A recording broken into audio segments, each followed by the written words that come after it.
नमस्कार, मैं आरबी सिंह यादव और आप देख रहे हैं मेरा YouTube channel RB Singh Yadav editor. आज हम जनता दल यूनाइटेड में पड़ी फूट को लेकर के बात करेंगे। सबसे पहले आपको मालूम है, खबरें सार्वजनिक हो चुकी हैं। जनता दल यूनाइटेड के प्रवक्ता, राष्ट्रीय प्रवक्ता केसी त्यागी, जो कि नीतीश कुमार के राइट हैंड हुआ करते थे, दिल्ली में सारी कहानी संभालते थे और सारा मीडिया उनसे बात करता था। आज उन्होंने कुछ व्यक्तिगत कारणों के साथ अपना इस्तीफा सौंप दिया नीतीश कुमार को और कहा कि मैं अब पार्टी में नहीं रहना चाहता। खैर, केसी त्यागी के आज के इस्तीफे के बाद राजनीतिक हलकों में बहुत भारी हलचल मची हुई है और चारों तरफ इस बात का संकेत और संदेश जा रहा है कि केसी त्यागी अब कहाँ बैठेंगे, कहाँ जाएंगे। चूँकि अब कोई मान मुनब्बल का भी मामला नहीं बचा है, नीतीश कुमार ने केसी त्यागी की जगह अपना नया प्रवक्ता राजीव रंजन को नियुक्त कर दिया है और आगे की रणनीति शायद नीतीश कुमार भी कोई बना रहे होंगे। लेकिन भीतर क्या खिचड़ी पकी है। पिछले 6 दिनों के अंदर पहले एक इंडिया गठबंधन की बैठक हुई थी, आपको मैंने दिखाया था पिछले वीडियो में। उसमें केसी त्यागी इंडिया गठबंधन के कुछ नेताओं के साथ थे और उन्होंने इजराइल पर सवाल उठाया था कि भारत की सरकार इजराइल को हथियार क्यों सप्लाई कर रही है।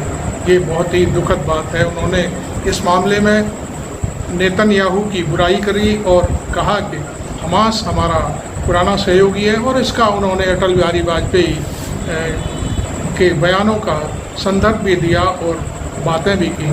लेकिन आज वो 6 दिन बाद ये सारी कहानी पलट गई और केसी त्यागी इधर आ गए। अब सुनने में जो आ रहा है वो, चूँकि मैंने गिनती तो की नहीं है, लेकिन जो मीडिया में खबरें तैर रही हैं वो ये हैं कि केसी त्यागी जनता दल यूनाइटेड के भारी मात्रा में सांसदों को लेकर राहुल गांधी की पार्टी में या राहुल गांधी के साथ आने की घोषणा किसी भी समय कर सकते हैं। इस वजह से ना तो प्रधानमंत्री नरेंद्र मोदी को कुछ पता है, ना अमित शाह को कुछ पता है और जनता दल यूनाइटेड के जो मुख्यमंत्री हैं हमारे नीतीश बाबू, उन्हें तो कुछ भी पता नहीं है। आज आपको मालूम है कि पटना की सड़कों पर जातीय जनगणना को लेकर के पूरे बिहार में प्रदर्शन राष्ट्रीय जनता दल ने किया और उसकी अगुवाई तेजस्वी यादव ने की। अब मैं केवल आपको एक टीवी चैनल है उसका मैं एक एनालिसिस सुनाना चाहता हूं कि कहानी क्या है। पहले उसको सुनिए, फिर हम बात करेंगे। और वीडियो सुनने के बाद, वीडियो सुनने से पहले मेरे चैनल को सब्सक्राइब ज़रूर करें, जिससे हम आपके लिए नए वीडियो डालें तो आपको पता चलता रहे और हमारी पत्रकारिता पर आपका सब्सक्रिप्शन एक अमिट छाप छोड़े। तो पहले आप ये देखिए वीडियो।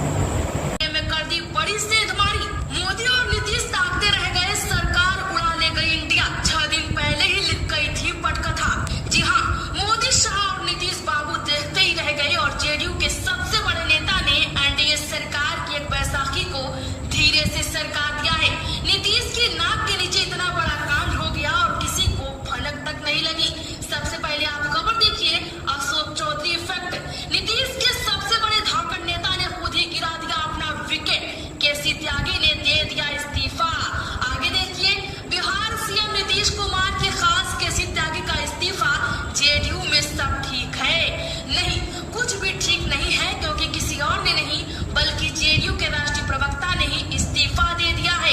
उन्होंने ये इस्तीफा क्यों दिया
जागरण की। इजराइल को लेकर एनडीए में दरार, जेडीयू के दिग्गज नेता के बयान ने बढ़ाई बीजेपी की टेंशन। जी हाँ, यहाँ भी दिग्गज नेता केसी त्यागी की बात हो रही है। पहले इन्होंने इंडिया दल की कांग्रेस और समाजवादी पार्टी के नेताओं से बात की, उसके तुरंत बाद बड़ा बयान देकर भाजपा और मोदी सरकार की टेंशन बढ़ा दी है। दरअसल केसी त्यागी ने यहाँ तक कहा था कि भारत को इजराइल का साथ नहीं देना चाहिए और फलस्तीन को ज्यादा से ज्यादा मदद भेजी जानी चाहिए। यह तो आपको पता ही होगा कि भाजपा और एनडीए के बाकी दलों का नजरिया इससे बिल्कुल विपरीत है। और केसी त्यागी ने जैसे ही सरकार की लीक से हटकर यह बयान दिया, पूरे एनडीए खेमे में हलचल मच गई और फटाफट इस खबर को दबा दिया गया, जिससे एनडीए में फूट की खबरों से सरकार में अस्थिरता न हो। लेकिन यहाँ सबसे बड़ी बात हुई थी कि केसी त्यागी ने विपक्षी गठबंधन इंडिया के साथ जाकर फलस्तीन के प्रतिनिधि से मुलाकात की थी। और अब जब जेडीयू प्रवक्ता ने इस्तीफा दे दिया तो कारण भी कुछ ऐसा ही बताया है, जिससे बड़े बड़े राजनीतिज्ञों ने जोर देकर कहना शुरू कर दिया है, मोदी सरकार बस कुछ ही घंटों की मेहमान है। क्योंकि केसी त्यागी ने कहा है कि वह व्यक्तिगत कारणों से पार्टी पद से इस्तीफा दे रहे हैं। आखिर वह कौन सा निजी कारण है कि उन्हें इस्तीफा देना पड़ गया? क्या उन्हें पेट में दर्द है या सर दर्द है? क्योंकि 2 दिन पहले चंपा सोरेन ने भी दिल्ली आने का कारण यही बताया था। जी हाँ, उन्होंने भी यही कहा था कि वह व्यक्तिगत कारण से दिल्ली आए हैं। और आज क्या हुआ, वही चंपा सोरेन भाजपा में शामिल हो गए हैं।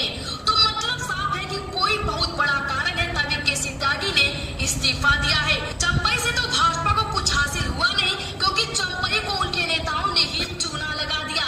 लेकिन कहते हैं कि कर्म का पलटवार होता है और आज वही मोदी सरकार के साथ हो गया है। नीतीश भी परेशान है, इतने ज्यादा परेशान है कि उन्होंने मीडिया के सामने आने से भी मना कर दिया है। आनंद फानन में राजीव रंजन को तुरंत प्रवक्ता घोषित भी कर दिया।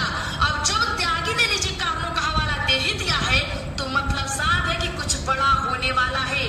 हमेशा बीजेपी के खिलाफ आलोचना करने वाले केसी त्यागी के इस्तीफे की राजनीतिज्ञों ने 2 सबसे बड़ी वजह बताई है। दूसरी जो बिल्कुल बेबुनियाद मालूम पड़ती है वो ये है कि वह अशोक चौधरी के भूमिहारों के खिलाफ बयानों से खफा थे। लेकिन अगर ऐसा होता तो उन्हें बिहार के मंत्री के बारे में कुछ जरूर बोला होता। और पहला जो है सबसे बड़ा कारण है वो आपके सामने हमने पूरी कहानी के साथ रख दिया है। देखिए, हिंदुस्तान ने भी लिखते हुए कहा है, इंडिया दल के नेताओं से मुलाकात भी हुई, संयुक्त बयान भी जारी किए गए। मतलब साफ है कि इंडिया गठबंधन की आंच पर कुछ जबरदस्त खिचड़ी पक रही है। सोरेन को शामिल करके तो बीजेपी को कुछ मिला नहीं, लेकिन जेडीयू का यह दिग्गज अगर इंडिया में जाता है तो नीतीश का अंत और मोदी सरकार का गिरना तय है। इसको दरकिनार नहीं किया जा सकता। देश की सियासत में आया भूचाल, मोदी और नीतीश को लगा बड़ा झटका। इंडिया ने एनडीए में कर दी बड़ी सेंधमारी। मोदी और नीतीश ताकते रह गए, सरकार उड़ा ले गई इंडिया। 6 दिन पहले ही लिख गई थी पटकथा। जी हाँ, मोदी, शाह और नीतीश बाबू देखते ही रह गए और जेडीयू के सबसे बड़े नेता ने एनडीए सरकार की एक बैसाखी को धीरे से सरका दिया है। नीतीश की नाक के नीचे इतना बड़ा कांड हो गया और किसी को भनक तक नहीं लगी। सबसे पहले आप खबर देखिए, अशोक चौधरी इफेक्ट। नीतीश के सबसे बड़े धाकड़ नेता ने खुद ही गिरा दिया अपना विकेट। केसी त्यागी ने दे दिया इस्तीफा। आगे देखिए, बिहार सीएम नीतीश कुमार के खास केसी त्यागी का इस्तीफा। जेडीयू में सब ठीक है? नहीं, कुछ भी ठीक नहीं है, क्योंकि किसी और ने नहीं बल्कि जेडीयू के राष्ट्रीय प्रवक्ता ने ही इस्तीफा दे दिया है। उन्होंने ये इस्तीफा क्यों दिया है और अब वह किस पार्टी में शामिल होने जा रहे हैं, वो अपने साथ कितने सांसदों को उड़ा कर ले जाने वाले हैं, क्या मोदी सरकार 24 घंटे में गिर जाएगी? लेकिन लोकसभा चुनाव परिणाम के सिर्फ 3 महीने बाद केसी त्यागी का इस्तीफा देना चौंकाने वाला है। नीतीश के ये जो सबसे खास और मुसीबत में साथ बने रहने वाले सांसद और राष्ट्रीय प्रवक्ता केसी त्यागी है, इन्होंने पूरी कहानी 6 दिन पहले ही कर ली थी और किसी को कानों कान भनक भी नहीं लगी। यहाँ तक कि वह खबर पूरी तरह से छिपा ली गई थी। दरअसल वो खबर यह थी कि केसी त्यागी ने समाजवादी पार्टी और कांग्रेस के वरिष्ठ नेताओं से मुलाकात की है। अब हम आपको बता दें, आपने पूरा एनालिसिस देखा, एक वीडियो के जरिए सारी चीज़ सामने आ गई कि आखिरकार ये केसी त्यागी जो प्रवक्ता थे उन्होंने क्यों साथ छोड़ा।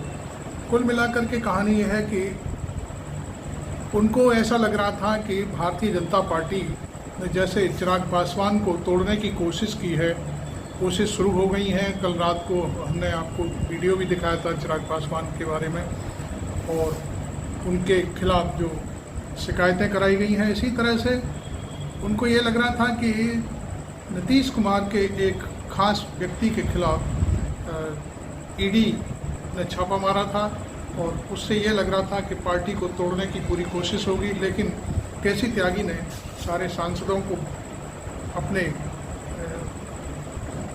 क्या कहना चाहिए, अपनी ग्रिप में लेकर के या अपने साथ बातचीत करके समझाया है कि भाई ये ऐसा ना हो कि सारे लोग भारतीय जनता पार्टी की तरफ मुँह कर लें। उनमें से एक जो मंत्री हैं इस समय, वो जरूर भारतीय जनता पार्टी के गुणगान कर रहे हैं, लेकिन जिनको लल्लन सिंह कहते हैं, बाकी सारे के सारे सांसद अभी ऐसे ही लटके हुए हैं, और उनको ये लग रहा है कि शायद नीतीश बाबू हमें कभी भी आगे नहीं बढ़ने देंगे और ना ही मिनिस्टर बनने देंगे।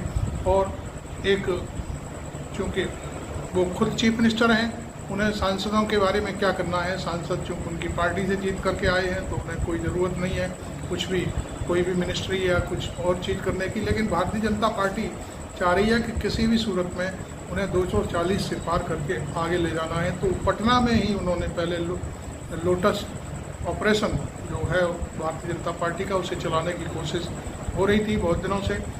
आज उसका भांडा केसी त्यागी ने पूरी तरह से फोड़ दिया है। खैर, आपको आज की ये बड़ी खबर है, और इस खबर पर आपको क्या लगता है, आप अपनी राय जरूर दें। अब मैं आता हूँ मणिपुर पर। मणिपुर में आज एक ड्रोन के जरिए बम फेंका गया, और उसमें एक महिला की शायद मौत भी हो गई है और कुछ लोग घायल भी हुए हैं।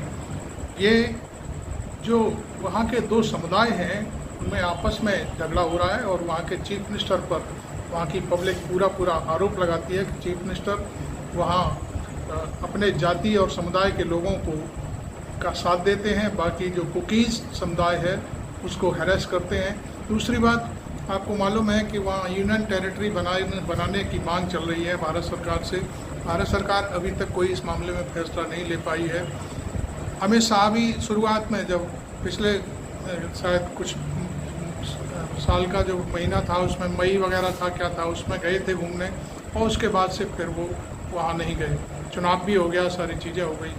दूसरी बात, नरेंद्र मोदी जो प्रधानमंत्री हैं देश के, वो तो वहाँ बिल्कुल झांकने तक नहीं गए। वैसे नरेंद्र मोदी विश्व का कोई भी धरती का कोना हो, वो छूट नहीं जाए, वहाँ पर वो ज़रूर जाते हैं। किसी भी देश में चले जाते हैं, कोई काम हो न हो, लेकिन बहाने तमाम मिल जाते हैं, आप जानते हो, विदेश जाने के, और वहाँ जाते हैं। लेकिन मणिपुर में वो पैर नहीं रख पा रहे हैं, जबकि राहुल गांधी अब तक 3-4 बार वहाँ की यात्रा कर चुके हैं, और वहाँ लोगों की बातें उठाते हैं, और संसद में भी उन्होंने बहुत सारी बातें उठाई।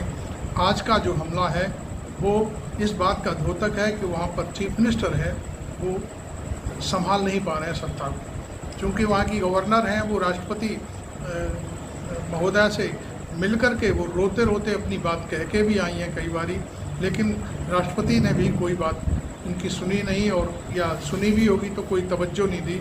हाँ, राष्ट्रपति ने एक चिट्ठी लिख करके ममता बनर्जी की सरकार पर ज़रूर सवाल उठा दिए हैं। जबकि मणिपुर में क्या हो रहा है, इस बात पर राष्ट्रपति महोदया ने अब तक कोई भी चर्चा नहीं की है, ना कोई बात की है। तो ये सारी चीज़ें आज की थी, वो हमने आपको बताई। आपको ये वीडियो कैसा लगा ज़रूर बताएं। Thank you very much. मैं आरवी सिंह यादव।